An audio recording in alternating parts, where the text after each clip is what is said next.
Programming. All right, Programming so post assessment. let me get a pen. Okay.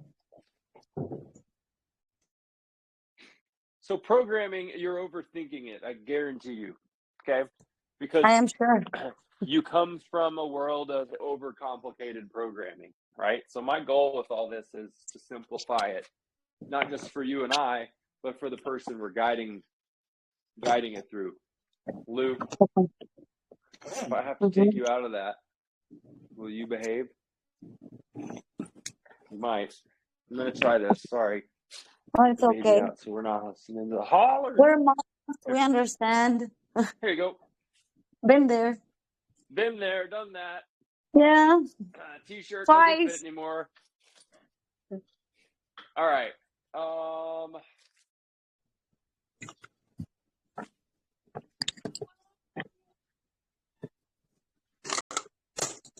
So when it comes to programming for a client, right here in the coffee stain, 1, halfway down the page, 2, 3/4 down the way to page 3. These are going to be our 3 clients today. Number 1, let's stick figure, okay? Let's go crooked right foot.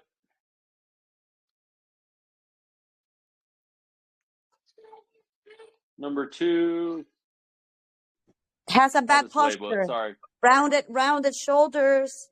I was going to do a rounded tilted shoulder. Crooked right foot. Number 2 is going to be a rounded shoulders. Mm-hmm. And the pelvis right in front. How you say that? On number 3, we'll go front chain dominant. SCD. We'll use that abbreviation. So all 3 of these people, no matter what, they all need what? Crooked right foot. We know that right foot's going to impact the hip, the knee. There's going to be some compression in the lower body. So for them, the best decompression exercise is going to be the shin tracer. Okay. Okay, because it targets the foot. Supine. And it decompresses the knee that's impacted. Supine shin tracer. Okay. For the rounded shoulder, the best possible exercise for that rounded shoulder is going to be underhand gyroscopes. Okay, so we're going to go underhand gyro. Front chain dominant. Best possible exercise for them. What do you want to pick? There's a lot of right answers on this, by the way. Sorry. Can you say it again? I'm sorry. What did you say? For a front chain dominant person, there's a lot of right answers here. Okay, but what would be the best possible exercise I would put her in front of a wall with her hands there and the shin tracers, but going out. Okay. I don't know. Yeah. You overcomplicated. So prone decompression is the one that I'm going to pick because it arrives earliest on the mastery checklist. What you're picking would be excellent as a third exercise, the front-facing wall work. So I'm going to number these.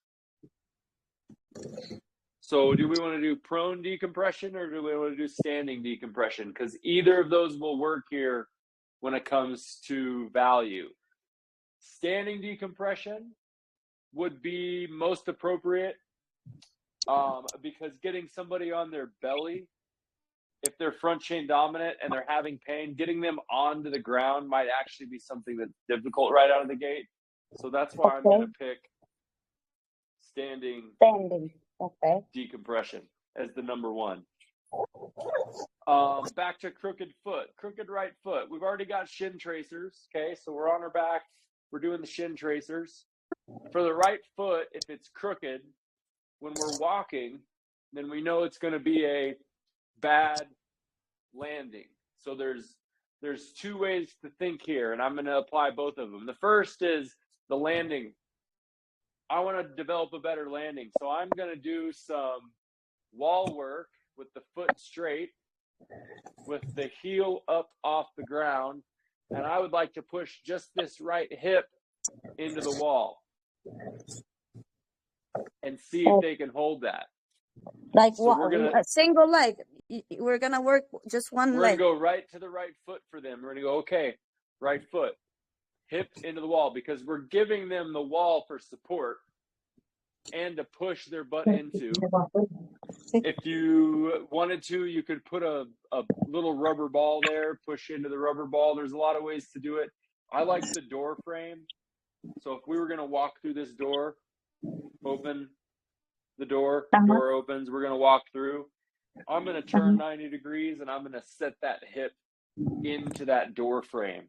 That way there's a skinny wall so they can isolate where that hip is. And then I'm just gonna have them raise their heel and push their hip into the wall. And they'll feel the calf engage. So you could put your hand there. You could put your hand there. You could use a stick to tap in those two spots. You want them to engage that tissue. And we're gonna do a single leg wall sit. And if it's a landing derivative, right, crooked right foot, bad landing, what do we want to do? We want to work on the release, or do we want to work on the load? On the load. On the load, because the loading is the landing. So the third exercise there, what are we going to do? Probably a squat derivative, because that's the landing. So you could pick squat, you could pick rocker. Rocker would be a great thing, but we know we're going to do rockers and supine decompression with absolutely everybody. So let's pick a number 3 kettlebell squat. Okay, and then Heels up or heels up on the boards. ground. On the boards would be great. Okay, so if you've got like Lou standing here with his toes out, leaning into his heels, whoa, he lost his balance there to the back. Why? Well, you landed in your heels in the soft ground and fell backwards. And that's 90% of all of us, because we have that foam in our insole. So always heel up.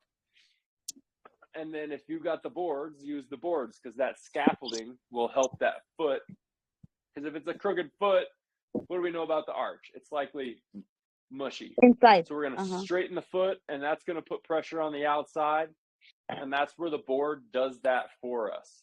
That way I'm not having to cue that client in the kettlebell squat so much with the foot as much as, hey, I'm just going to have you stand on these boards. I'm going to give you this kettlebell, and we're going to do 20 reps. And we're going to, if it's hard to do 5 reps, then we'll do 4 sets of 5 to get to that 20. So it doesn't have to be 20 in a row, but let's start with 20, because I think that's a great opener. If you and I were to do 20 reps with a kettlebell, we're very intentional with our body. We're able to really isolate and contract and pandiculate while we do it.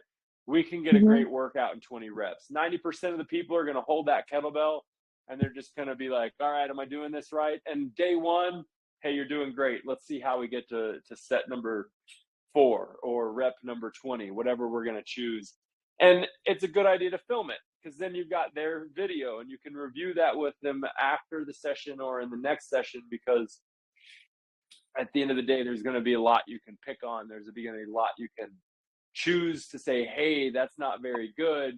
But we don't want to do that in the moment when they're learning the exercise, because we know they're going to suck at it, because we see that the foot is crooked in the assessment. So, hey, this is going to be hard for you.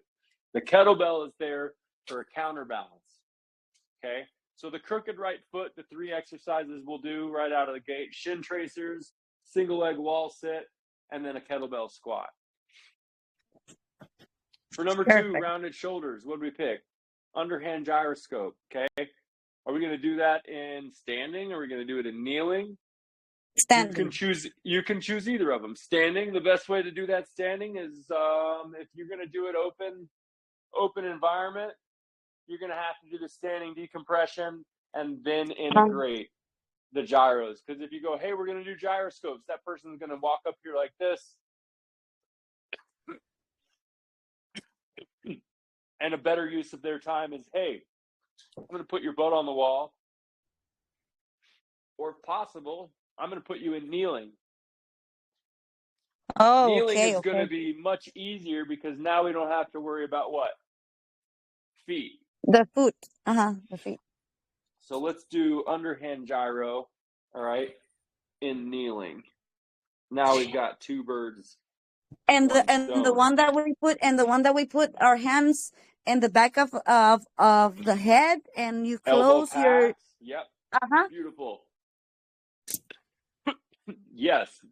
That You want to helped pick that me as number a lot two? because I really had rounded shoulders, and that helped me a lot with my posture. So then you're going to go elbow packs. Okay. In kneeling. Now, this is the cool part. We just picked two exercises. What do they have in common? They're both in kneeling. What else? They're both open chain. Okay. Open. So how can we close the chain with a shoulder exercise for number 3? There's a lot of good answers here. My mind goes to one exercise that Reaches. my mind goes to reaches. The alternating reaches. Or with the ball in the with the yoga ball, Yes, the rollouts. the rollout. Rollouts would close the chain. The reaches would be another open chain exercise. The rollouts or shoulder rockers. Okay. Okay. Both the rollout is a derivative of the shoulder rocker. Okay.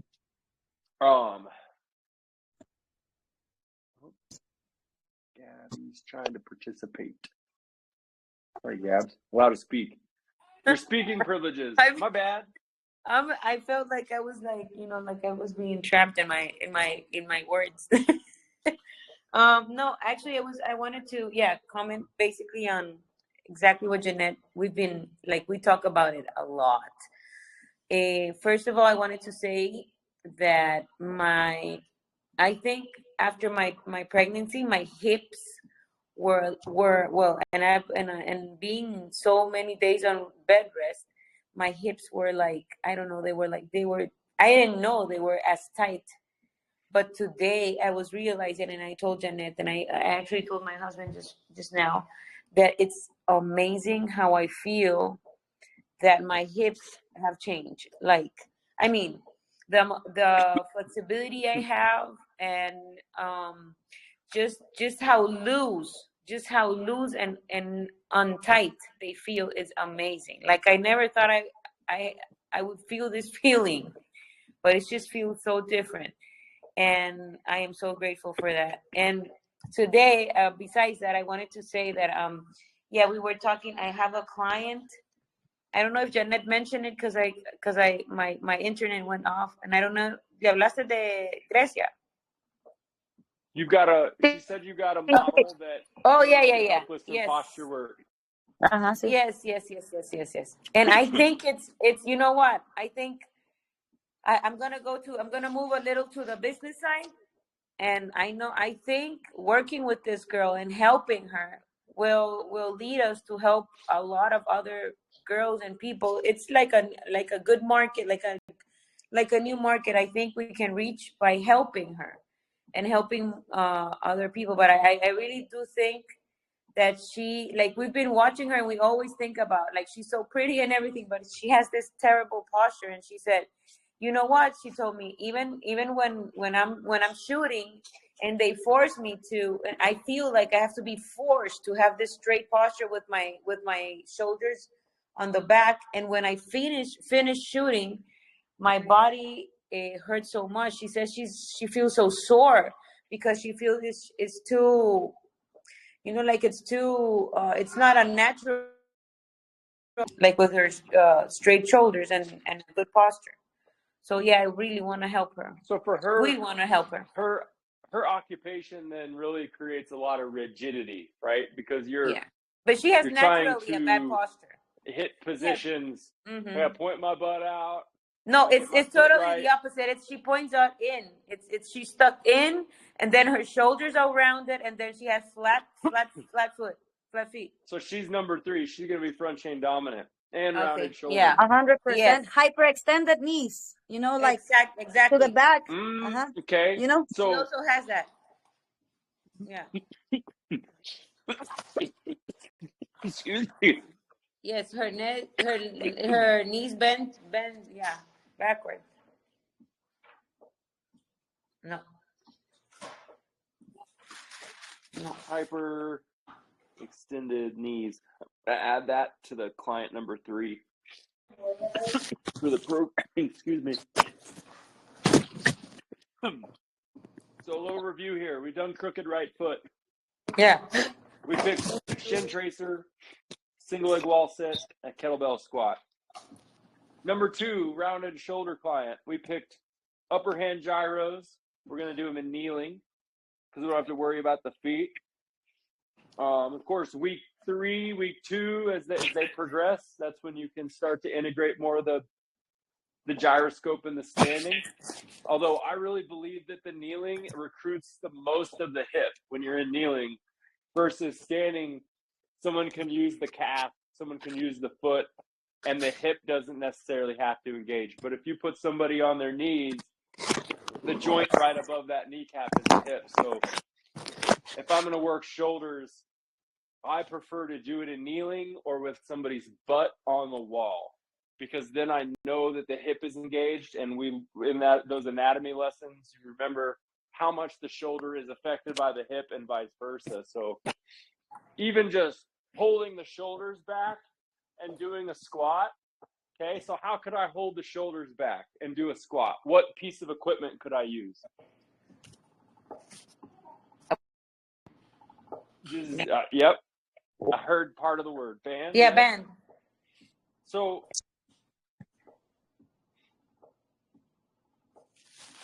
I'm going to add a number 4 here. Banded shoulder openers. And number 5, banded shoulder squats. Number 3 was closed Like overhead shoulder squats. rockers. Like Yes, overhead, the band because- overhead. Because Uh-huh. if I can put, I'm going to use weights. I don't know where my bands are. This one's done something with them. If I'm going to sit back, okay, my shoulders are back, my elbows can be above my shoulder or below. That's Yeah, you going to be, depending can on do that. where my elbows are, that's going to affect a different part of the traps, right? The higher up, the lower the trap, the lower down, the higher the trap. So elbows below the shoulders where I'm going to start, go back as far as I can, lean slightly forward, and then I'm going to squat, because that squat, those hips are going to pull pressure down away from that shoulder, which is going to help unround the shoulders. If I'm here, then all this tissue is always long and stretched out, versus here, now it's toned up.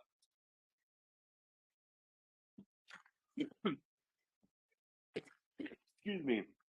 So for a rounded shoulder client, 5 best exercises we're picking today. And once again, there's good answers. There's lots of different ways to complete this. This isn't the only way, rigid, hey, this is the only thing we do. You can mix it up. But today we're going to do underhand gyros and kneeling, elbow packs and kneeling, closed chain shoulder rockers. That means closing the chain into the rubber ball or just on the ground. For that person, I would adapt. I'd put their knuckles, their fist into the floor versus their palm. Because if their palm is here, their thumb is where? Their thumb is in. And what does that tell me about the shoulder? It's closed, okay? So if I can slightly open it, that's going to help. So shoulder rockers with fists or rollouts with thumbs up or palms up. Those are the details there with the closed chain shoulder rockers. And then the banded shoulder opener. So that's just pulling the band.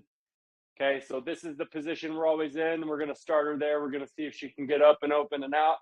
And then the next one, we're going to pull apart. Okay. Yeah, the ones Up and out. you did on the video, I think you did them on your knees, right? Yeah. Because if we're doing it on Yeah. our knees, what do we know? What are we recruiting the most of? Yeah, glutes. Our hips. And we But you want would those hips like to that. be, that's our foundation for those shoulders, right? Like Uh-huh. if I can eliminate the foot, there's less movement, there's less ability for that pelvis to shift forward, back, side to side. I'm just going kneecaps down, sitting my butt back. Now I'm stable, I'm neutral, and I can work the shoulders. And of course, if it's a right shoulder, we didn't specify, we just said rounded shoulders. But if it's just one side of the shoulder, how would I isolate that column? I would load that column. Okay, so now it becomes 1 foot forward in a kneeling position, and I can do shoulder openers by loading the pressure into that right column that I want to target. This one, We of will course, know would be today if it's just one side or both, because Gabby will record the video, the assessment. absolutely. And this is where you really, like on the second or third session, that's when you can really start to dive in and customize these approaches to people. At the end of the day, day one, we want to teach them the concepts. Hey, this is what we're going to be doing. Here's the global concepts. You got to have your hips behind your rib cage. You don't even have to tell them that. You're just putting them in these positions, and it'll be difficult for them no matter what you start with, as long as it's on the mastery checklist, which is kind of a review of how I opened today. That checklist is made for everybody. That's why it's organized the way it is. It was my process of, no matter what, this will work for that person. Now, if you want to make it more itemized to them, more personalized, that's where you take a piece of paper and go, what are the 3 best exercises for that person? And now we're going to add sets of those exercises on top of the mastery. If I have a crooked right foot, I don't need to be hammering a ton of supine decompression in sets, right? I just need to do that once, teach them that, and say, I need you to be doing this morning and evening, and whenever you think about it, and then you use it for recovery work after the session's over. Hey, supine decompression before you leave. But for the crooked right foot, what am I going to double down on? Name one exercise for a crooked right foot. The landing right foot that's crooked, and we want to improve that, which means, Jan, you Board. picked shin tracers. Board, Using the board. slant board squats, kettlebell squats, weight in front of the body, counterbalance that allows the hips to clear. Or with a PVC. Down. Like, remember the one that we used with Lucia with a PVC? Mm-hmm. Yeah. Absolutely, with a pole in front of you. Absolutely. So just something to keep them intentional with something in front of their body will help them stay in that loaded pattern. Otherwise, you start creeping into that release pattern. When the hip comes forward, if you think about it, the hip comes forward when that other side releases. Hip comes forward as this releases. It's coming around so it can become the landing side.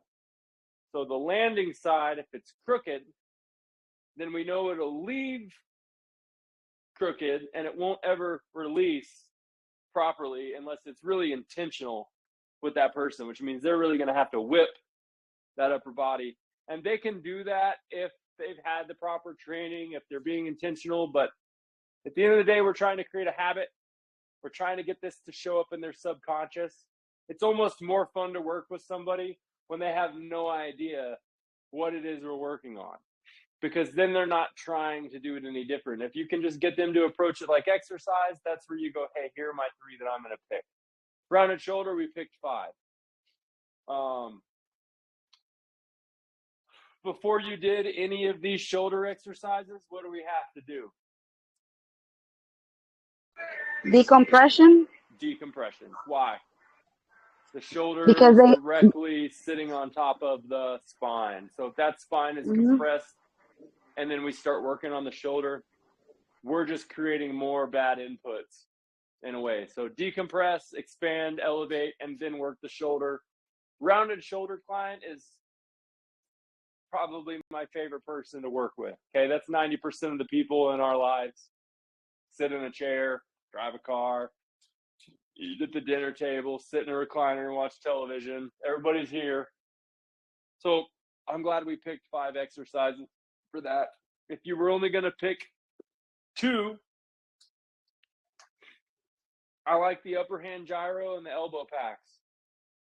Those are my favorites. You can do them Yeah. anywhere. Yeah. If you work at a food processing place, you can't get those people down on the ground and do shoulder rockers. They're just not. You can't put your hands in the mud, you know. But Anywhere I'm at, I can always hit a couple of those and a couple of those.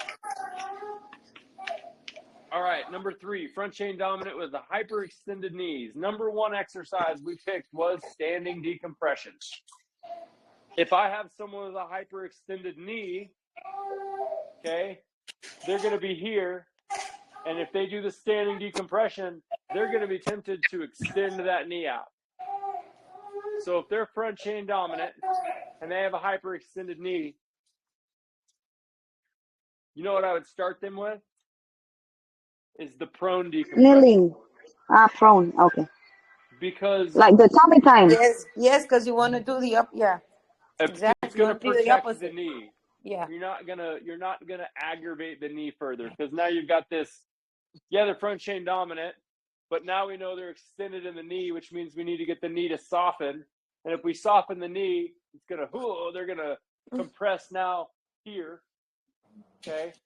And if they decompress here, they're gonna lock out the knees. So now it's compressed here. So that compression, instead of chasing it out of the body, I'm just gonna go, hey, I'm gonna lay you on your tummy, and then I want you to lift the head off the ground. And then I want you to lift the butt off the ground. And then I want you to lift the hands off the ground. Or I can take them through the breath work. Maybe float the feet, okay? Flutter kicks in prone. Flutter kicks with an ankle weight makes it more resisted. I've seen people tie a band and kick into the band. Any of that work is softening. Like swimming. Like swimming for all 3 of these people, throw them in the pool if you can, right? Like that's where it's just tough because not everybody has access to water. Technically they do. It's much harder to get. It's going to be easier to get someone to do a shin tracer and a supine decompression than it is to get them to jump into the ocean every day. You know what I mean?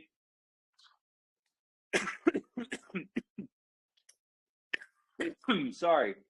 Front chain dominant, hyperextended knees. Prone decompression and standing decompression, they both work. You're just going to be more at risk in the standing decompression. So prone decompression for the front chain dominant person is what I'm going to star for this one, because they also have hyperextended knees, and that allows me to lift that foot off the ground and soften that knee versus hyperextend, compressed. I want that heel to be closer to the butt. You could do work on the ground where you actually have them drive the heels into the butt, okay? Which means what else can we do to get this same shape?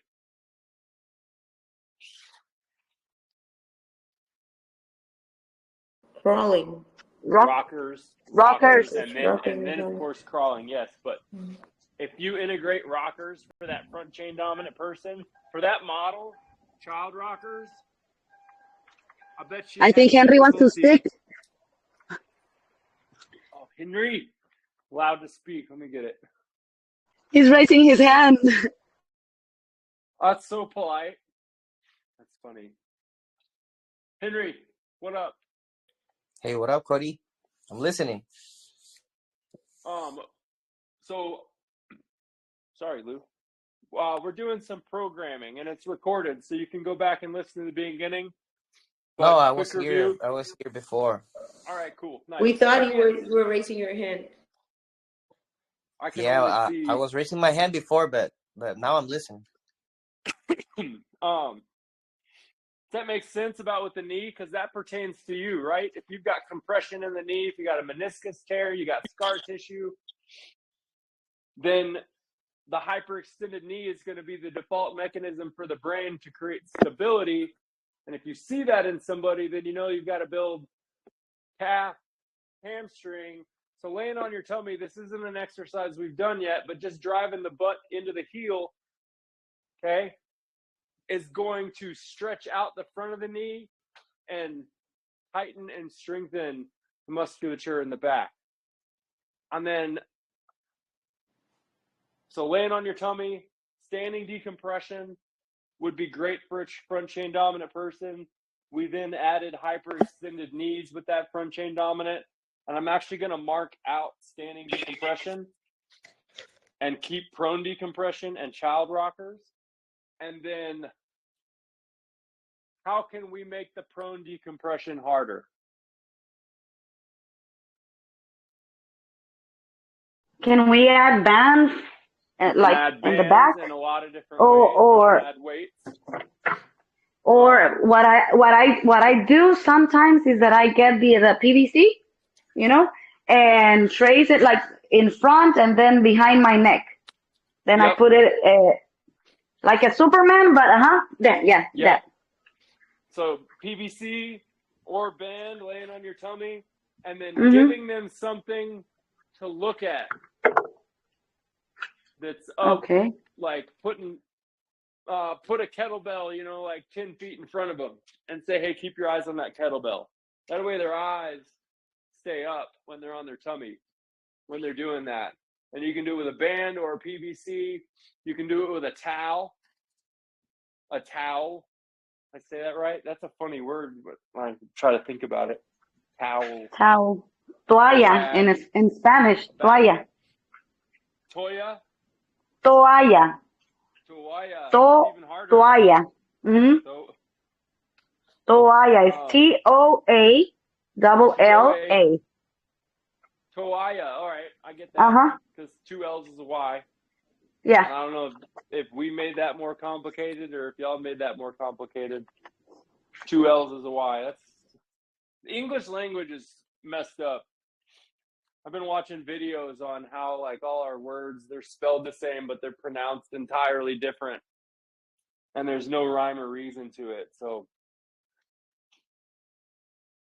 that's a side note.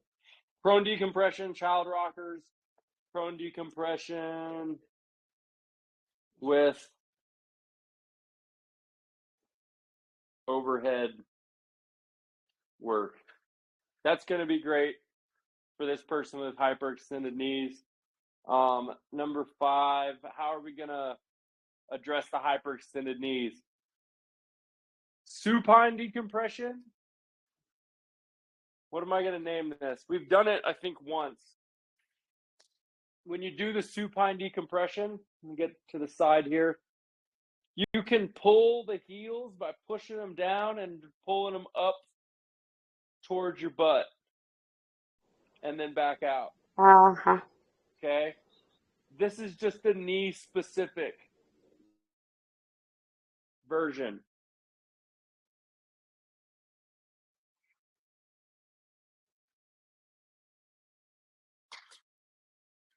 That's great for the knee. I don't know if I've taught that. Yes, we did it with Lucia, remember, and the sliders. I need to name it. It's a slider. I need to name it, but anytime the knees come in, get people unweighted, right? Like if I'm standing upright, then all my pressure is down on my knees. If I'm on my back, if you want to make that one more fun, this ball was right there, not because I chose for it to be there, but it is. It's in my environment, and maybe I roll it around. Maybe I work that thing out to the side, knee out, Okay. knee out, knee in. Because if I'm working the hip, all the muscles from the hip attach down behind the knee, around the knee, even some of them around the knee on both sides. And then any ankle work is going to pull pressure down from the knee. Now, how do I make it applicable to the front chain dominant person? You could do it facing the wall if you wanted to do it standing. There, once again, it's not about, I should have done 5. We did 5 on the rounded shoulder because the upper hand gyroscopes and the elbow packs are technically the shoulder circuit, but we made them 2 different exercises, upper hand gyros and elbow packs. And that's what gave us 5 on number 2. So number 3, we're doing prone decompression, we're doing child rockers, and then we're gonna make that prone decompression with overhead work.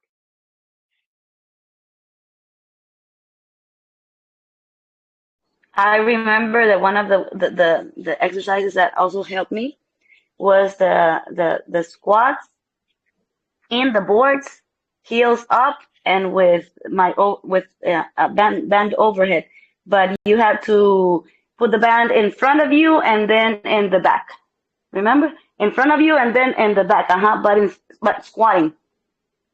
You remember that one? All just packed down, everything packed.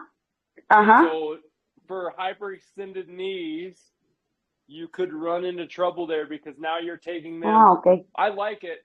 Think about how far you're taking the knee now. You're taking it from hyperextension, right? Hyperextension, day one, all the way to full pack. That is why we're doing rockers. No, we didn't. We didn't go that down. But in the squat, not a full range. What if that person with hyperextended knees cannot get their butt back to their heels?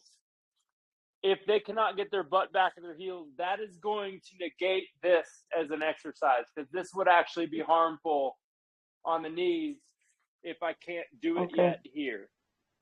Okay. And can we try the Seiza pose with her just to see if she can? She can do it. I would not be surprised to find out that your model cannot do this. Which means if she can't, this is going to be your bread and butter with her. Oh, okay. She's got to get the rocker down, and then you elevate the surface. Okay. And that's going to change the angle. And then you put the hands on a full-blown, like a 12-inch box, a 16-inch box, and then the rollouts. All of that work is going to help her with elongation, dominant posture, and it's going to keep the hips engaged, which in turn is going to help that hyperextension in the knee, because hyperextension is there for stability. And we need to soften it up to create.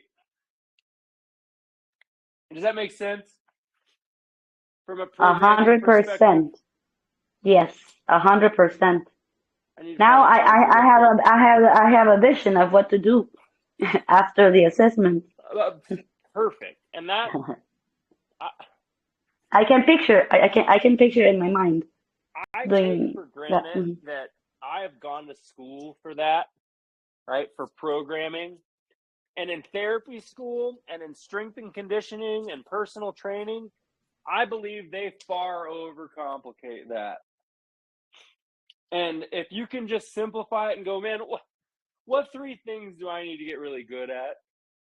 And then you got to you double check your work and go, okay, what could I be doing instead of that exercise that makes it more meaningful to that person and the rest of what their assessment shows me? Gabby's raising her hand. Sorry. Let me get. Ooh, that's funny. Lou, you start dancing? You like that music? Let's go. That's funny. He's got the flow. He really does. We're going to wait on that, Lou. We'll turn it on a little bit. Don't worry. Gabby. No, I wanted to speak. I just wanted to be on mute, so whenever I wanted to speak, I can speak, but I was, never mind. I lost the thought.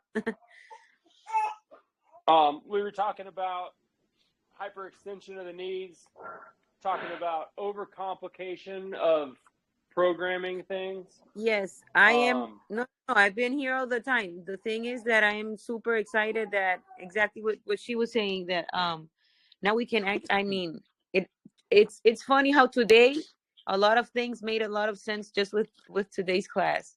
It's amazing. Good. Like I have a much more direction now, like onto how to, that makes a lot of sense that y'all were having trouble with that, because in my Our mind, it's programming like, is all right, a whole lot different, you know. Oh yeah. So that's Yes. why it is. we can see something and we know what to do. We know But what in to what we do. have been learning for the years, but it makes more sense in programming what we're learning with you. Everything that we've taught is applicable to anyone, no matter what their ailment is. So the first thing Jan and I were talking about, the assessment is there to build trust. So your client knows that you look for the details and form is what you're going to be helping them with. And make sure that they know day one, it's not going to be pretty. Not going to be good at these exercises. They're going to be hard. They might look easy, they might look simple, but they're going to be incredibly difficult because of all the details. And that person may leave going, man, I don't remember all the details. And you go, that's why I'm going to see you a couple times a week or 3 times a week. This will make more sense down the road. Other people don't care why it makes sense. So everybody kind of comes into the training in a different headspace. But the mastery checklist is there because it's for everybody. And at the end of the day, you want to make sure that you get all the way through it. There will be times that you don't get all the way through it. There will be times that it's difficult to get someone front chain dominant with hyperextended knees, squat to hinge flow. Best thing ever. Not going to be day one material though for them unless you really go through the mastery checklist a couple times. If you got more than an hour with them, definitely get it in. But if you got 30 minutes, you got to go, okay, I'm going to decompress this person. I'm going to pick the 3 exercises today that are most beneficial to them. And then we're going to do that for 3 days. And then we'll reevaluate with, hey, how are you feeling? Hey, the exercises, are you doing them at home? That's something I always ask people because I want to know if they're doing it outside of my session. So If they're not, then I'm going to be telling them, hey, you need to be doing this on your own too. You're coming to see me, but the goal here is that your body feels better. And for you to feel better, you got to repeat these things at home. If we, because we're not. I'm gonna be honest. So with this girl, we are not going to charge her. We want to work with her. That's perfectly fine. Yes. So what we were wondering actually is today we were speaking is should we because I told her if we see her maybe once, maybe Janet can see her on Monday and give her a part of some exercises, right? So she can work Monday, Tuesday, and Wednesday, and then I can see her on Thursday, and I'll give her a set of other exercises. So we can see her twice and give her a homework for 3 days, and then this means we would have 2 sessions a week with homework. Does this sound like she would see results at any time, or should it be more, or should it be less, or do you think it's fine, or should it be only How once much a week, time should we dedicate to her? So let's do this. You told me you're going to see her 3 times. Let's go 3 times. No, twice. Oh, you're telling me. Okay. If you can. Yes. Now, you could make this all one session. You could see her and do all this in the first day if you wanted to, if you've got time. It just depends on her time constraints, your time constraints. Okay. Think of these as units, and each unit is 15 minutes to 20 minutes, okay? Okay. Number one, we're gonna assess, and we're gonna decompress. That's the first session. I'm gonna teach you decompression. We're gonna do the safe work supine. We're gonna do the harder work prone. You're done for the day. When I see you the second time, I'm going to test and decompress. I want to see what you remember. And then I'm going to help you fill in the gaps. And once again, number 2, we're just going to decompress. And then there's some consistency, right? Because if you go first session this and session number 2 looks entirely different, and then they come back for the third session, they're like, I don't feel the best. Now you don't know what you did wrong. So you got to start back over from the beginning. But if you're consistent with the first 2 units, assess and decompress, and then test and decompress, Then number 3, you walk in, you can decompress and stress, which means add more strenuous Yeah. work. Okay. And then that is what ultimately repeats itself. Yeah. Decompress and stress, That decompress and stress, cycle. decompress and stress, decompress and stress. I need you 2 times a week doing this for 15 minutes. And then for somebody that's already working out, there's going to reach a point where you have to say, hey, you're overtraining. You're doing too much. Let's look at some of the exercises you were doing before you ever met me. Let's look at what's redundant and what can be replaced. And let me help you start to adopt this entire lifestyle that we're training, which is a much better version of training. If they're doing, for her, Right now she's training. Toning work, right? Yeah, that's what she does. She does with Henry. That toning work. So there you go. So you're able to work with Henry and say, Henry, what are we doing here? This is the result of her lifestyle and what we're doing. We need to adapt some things. Oh, Henry, by the way, we're talking about Grecia. Sí. Okay. Sí. So you don't have to go argue with anybody now. You get the person's in house. That's excellent news. Because then you guys can sit down and go, okay, what do we want to change here without losing sight of the big picture, which is she's a model. She's not a track star. She's not. Yeah. She's a model that's. What are the exercises that she should? Now, for example, in Henry's case, that he's the one who is with her and the part of Beach Club. That's the one that we call. Because she doesn't go. She definitely will not want us to mess with her training routines and stuff like that. No, but for example, we can tell her, okay, right now that we're working with you and this, you should avoid, for example, back squatting with the bar, or what are the exercises we should advise her, so that Henry will know also and remind her that no bar exercises or that kind of things. Yes, you know? I totally understand. What I'm trying to say also that we don't want to mess. We don't want to tell put it her up here and put her on. No, she puts it in her back squatting. You squatting. can still use the bar. You're just going to flip it from back to front. And we're going to straighten the feet and put them on the boards. And explain to her that the glute med is what a lot of people don't use because their feet are out. So they're big glute max and they're little glute med. And when you straighten that thing out, that glute med starts to pop and that'll fill out your butt. So in a way, because tie that in, like, hey, this is toning. These are musculature that you're not training at its full potential. I would avoid negating that she's doing a good job, and just say, hey, we can really improve on what you're doing. And if you tie everything back into that and pain relief, because at the end of the day, that's where she's showing up. I hurt. Here's a lot of people I've dealt with. You get them out of pain, they go right back to doing what they were doing. And you're like, all right, if I'm training them 3 times a week forever and I know they're going to stay on my schedule forever, cool. But if you want to get better and you don't want to be on my schedule anymore, which to me, isn't that what everybody wants? But that's not what everybody wants. Then don't change anything and just add more exercise. But if you want her to stay out of pain, this is where the hospitals have lifetime customers. You know what I mean?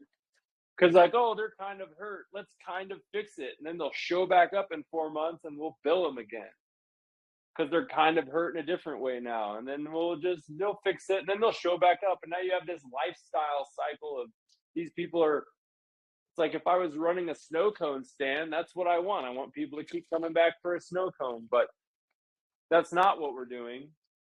However, in a gym setting, this is somebody that does desire to continue to work out. You got to keep in mind, y'all, I am not a gym goer. I've learned the gym culture through training. There was a time I went to the gym, but it was just to play basketball. And the work that I would do outside of playing basketball was very pulley system based. Everything I did was pull across the body, and then slowly let it back, and then set the angle a little higher. Okay, and then I'd attach the little stick and use 2 hands and slowly come back. And then 2 hands. It's the old functional patterns work. And what that created for me is a long, stiff human, which in basketball, when I'm undersized, is exactly what I need to do. I'm playing defense. I'm not dunking a basketball. I'm 5'10". I'm just trying to keep you from getting past me. And if I'm doing work that's pulley system based, when you do get past me, I can use my strength to get back in front of you. That was the extent of my gym training. It was self-taught and it was applicable to whatever it was I was doing. So no matter who walks through the door, if you have somebody that's a CrossFitter, power lifter, that's what they desire to do. You and I's job is to continue to help them do what they desire to do. Now, if they go, I don't ever want to hurt again, Cody, sweet, we need to talk about your activities that you desire to do, because some of them are harmful. But it's hard to get that door open. But for example, I have a question. You can't kick that door open. It's got to be open to you. And this person has come to you all and said, I'm in pain. I want out of it. So that's the scope of what we're going to focus on. And then that number 3, decompress and stress. If we can repeat that and she feels great and she continues to train the way she does, win. That's what we want.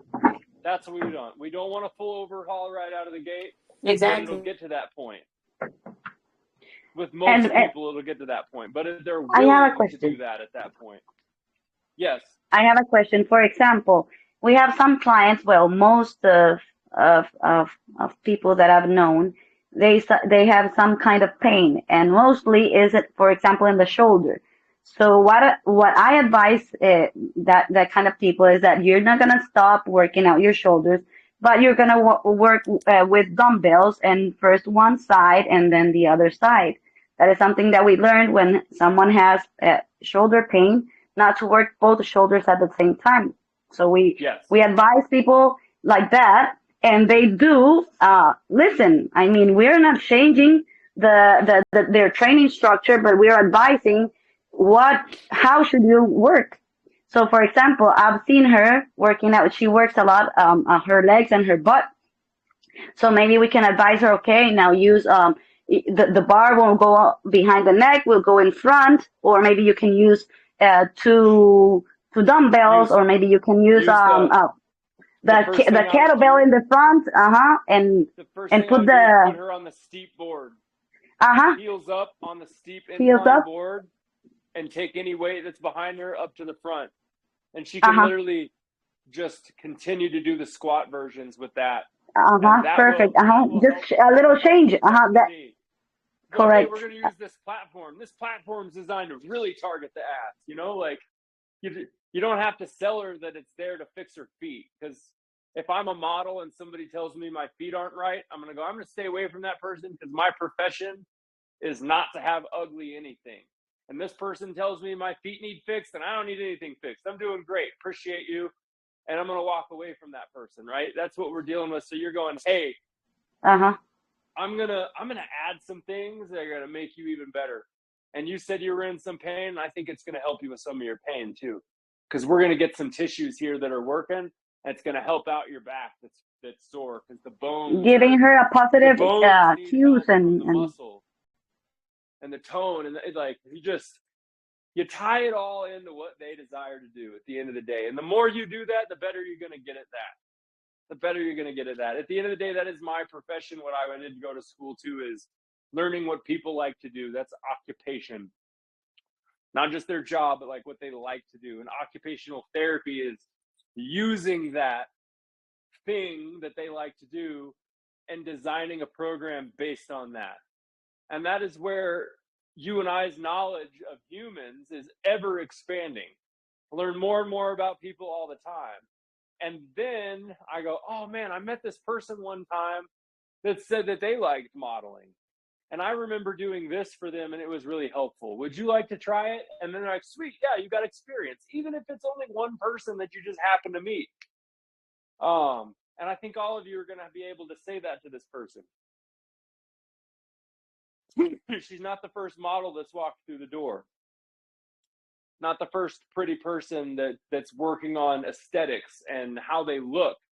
Because if I look good and I feel good. And if I feel good, I'm going to perform well. So at the end of the day, everybody's kind of a model in their own way. And the good thing is that the approach came from her.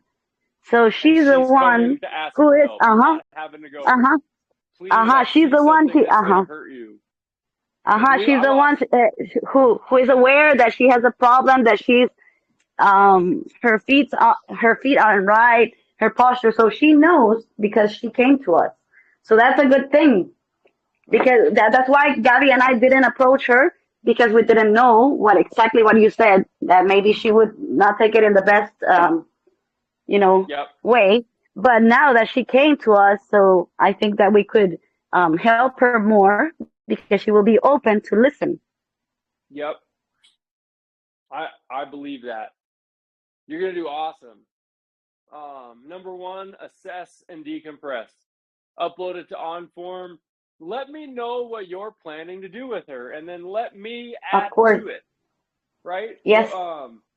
Use it as practice. If I see something that's outright like, oh, that's so incorrect, I'm going to be very surprised. All of you are going to be able to get together and say this would be a great program. Where a lot of people go wrong is they overcomplicate it. So try to pick 3. You can send a picture of what we wrote down there.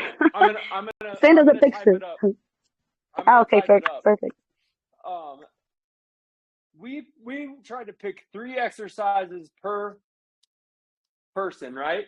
And guess what we found up with? 3, 5, 4.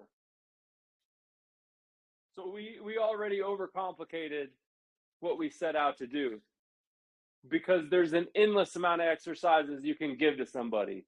Picking the 3 most important just comes down to, hey, what are the first 3 pop into my head? And then guess what? Week 2, you're like, oh man, why didn't I add this one? Well, then you just flip it out. And now there's some change week to week for somebody that, personally, I like redundancy for me when it comes to training something. Me too. Not everybody, until you get not everybody is that until way, you though. get good at it. Like, Until you get good at it. Until you get good at it, and then there's some free flow. Like if I go into a gym, I can use any piece of equipment because I know what I'm after. I know how to use it. And then I go, okay, well, why did I use that piece of equipment if I've got that one over there? And at the end of the day, what you find out is you really only need a rock to stand on, a rock to hold. You can throw it, you can catch it. You can do a lot with a rock. And then a gym is just like a lot of different ways to use rocks. If you think about it, it's kind of a funny. So you see why it's overcomplicated for 95% of the people in our field, and why people are so lost in the exercise world, because it's just an endless amount of exercises. I don't even have all my work named, because at a certain point I'm like, I don't know what this is called, but like it doesn't matter what you call it. You can call it whatever you want. I try to make it simple so it's teachable, but it doesn't need a name. I just need to be able to show it, and then it doesn't matter what language it's in. If I'm doing it like this and I say, okay, your turn. Cool, looks right. Nobody's going to go, I didn't understand what you said, but I'm going to do it like this when I did it like this. So there's mimicry involved. There's camaraderie. That's the best part about a gym. Having people around you that you see, hey, you're trying to get better today. What up? I'm trying to get better today. And giving people more tools to get better is what we're doing there. All of us. And that's super. I'm excited that y'all have somebody. I think using this person the way you're going to serve them is an excellent idea. If we'll cross that bridge when we get there.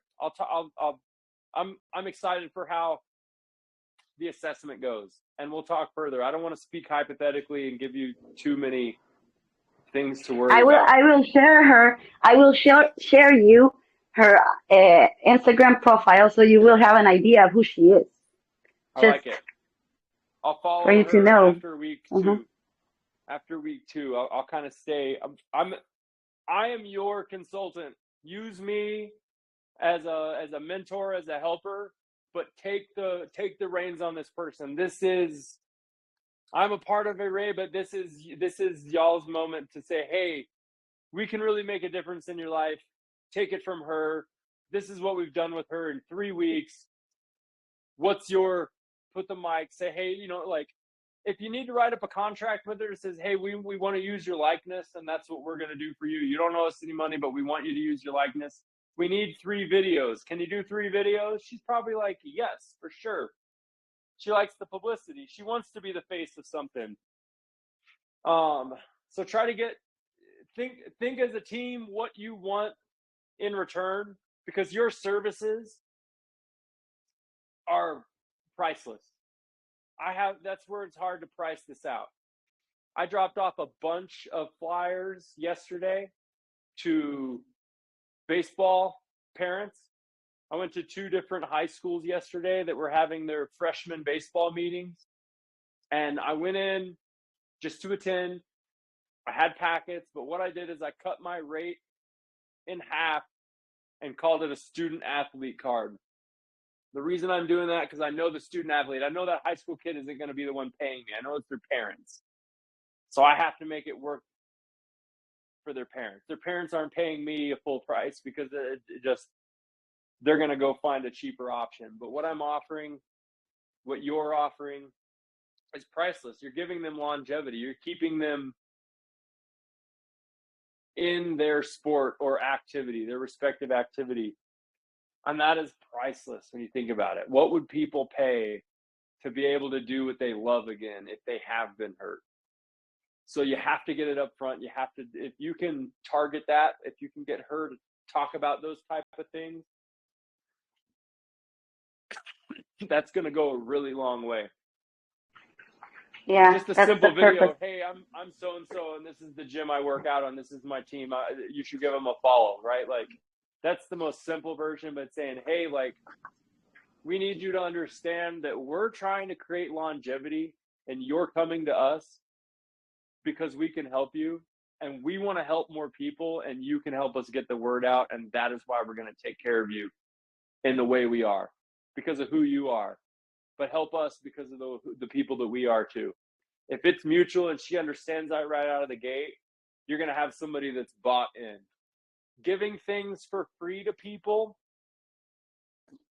while you're giving it for free, you're getting something in return up front. No, Well, you're they getting don't it. appreciate it when it's free. They don't, 100%. And then you leave frustrated because you're like, dude, what? I gave you a $500 service and you just didn't listen. No, they will not appreciate it. They won't If they're not appreciate it. But paying if have you're to up do front anything. with her and say, this is what we need from you. It's not money, but we need these testimonies. This is why we're doing this. That's perfectly acceptable to explain to people. It's funny. Kid's pushing. He's walking. Que bello. Ah, with the ball. He just goes He's got from the thing best to teacher thing. in house. Now what are you going to Well, do? guys, No man's land. I have to go now. I have a lot of laundry to fold. Me too. Lou, you've got laundry out So, the gang. I don't know how you have so many clothes. Half the time you don't wear them. I have kids. And they I'll type use like this up. three changes of clothes during the day. So yeah, I have a lot of laundry.